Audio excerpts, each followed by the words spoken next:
Hi guys, and welcome to my YouTube channel. Today I would like to show you Black and Peacock Larva from Partridge's Fogbook. I'm using Partridge Ideal Nymph hook in size 12 and I'm starting with adding up some weight to it.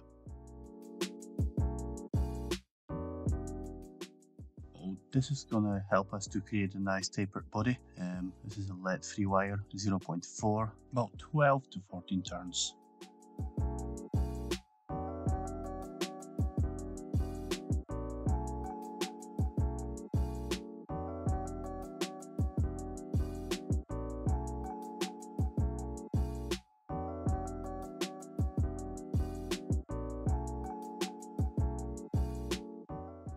So now when we have everything in place, we can start with our thread. I'm using Uni 8/0 in black.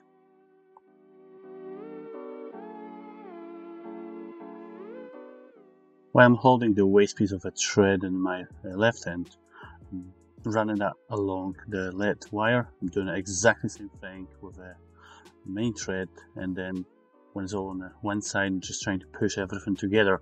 As you can see, the wraps are going nice and tight towards the hook eye.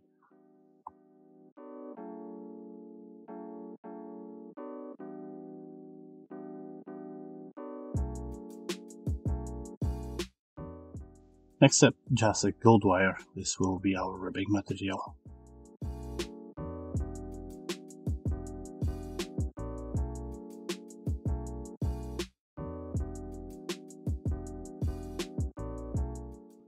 So now I'm going to pull 2 fibers from the Pheasant Centre Tail Feather.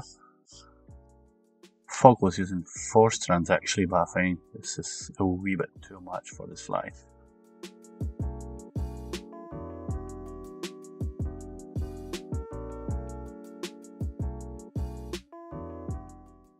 So now I think everybody can recognize this material. It's just peacock herl.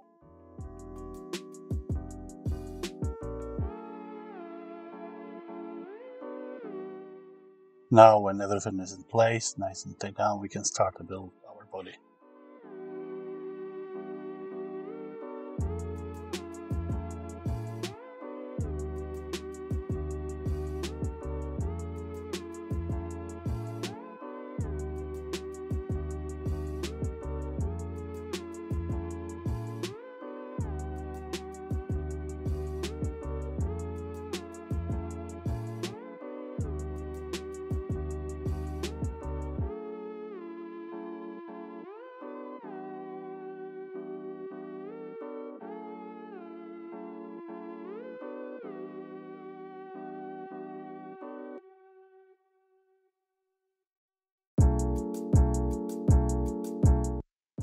Normally there isn't an additional weight here, however, from the late summer till the very end of the season, I prefer to drift my flies a bit closer to bottom, especially when the water level is slightly higher than normal.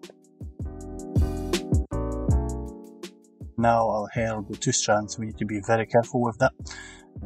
There's a few ways to wrap them over the body. This pattern doesn't really matter. The pheasant tail, the wire and everything will push it against the hook and we'll have a kind of nice flat, pretty flat tapered body here at the finish.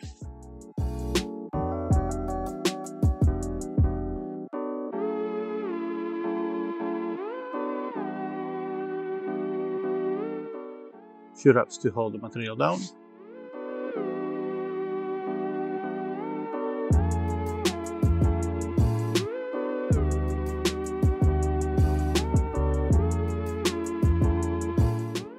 Now I'm going to wrap those 2 strands around the body. I'm going to go anti-clockwise direction if you're obviously right-handed. Just gently twist them as you go. Be careful, they may break off if you apply too much tension. Usual 5 turns towards the hook eye is what we need.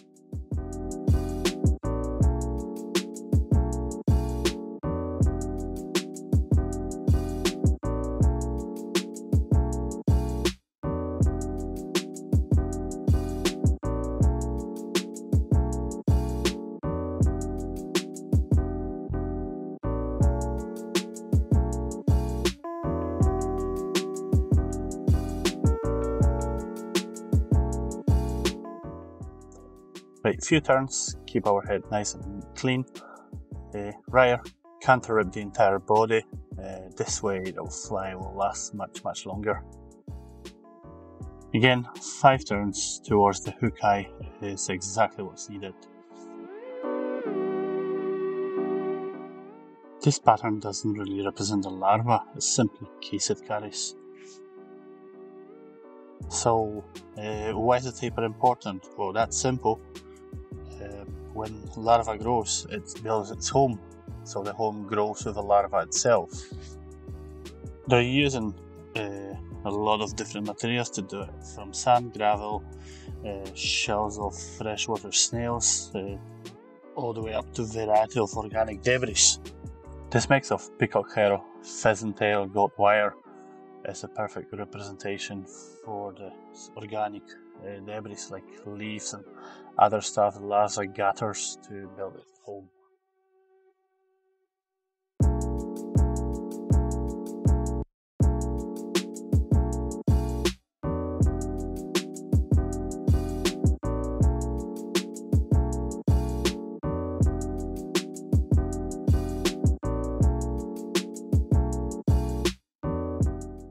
For the hackle, I'm using dyed black feather from the hen cape. I'm tying him down by the tip, couple of turns towards the hook eye.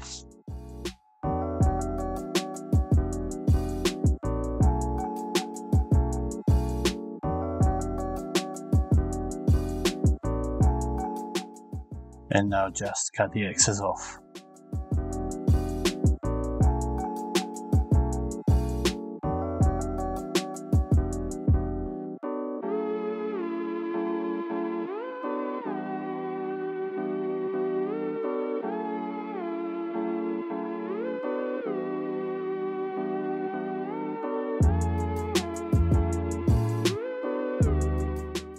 Now, with a hackle pliers and a one head, I'm using the other hand to pull the fibers backwards.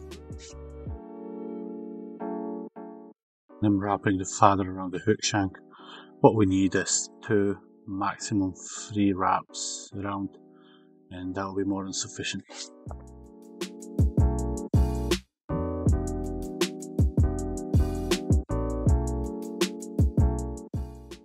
Tie off with a couple of thread wraps.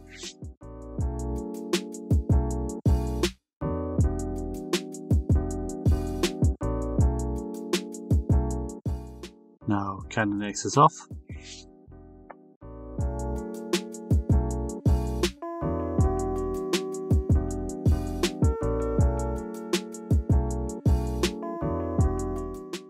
And the whip finish. 3 turns. And again, 3 turns.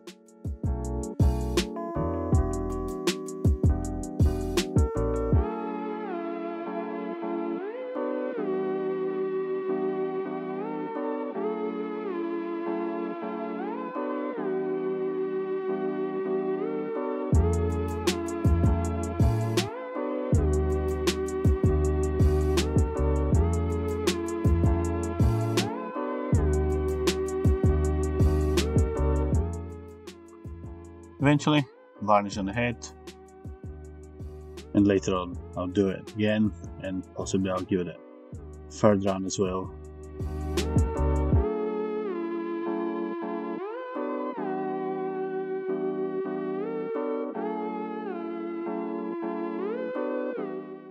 And that's it. That's a ready fly. It's a great pattern. Fishing in a trio, usually as a top dropper or a tail fly. Thanks for watching.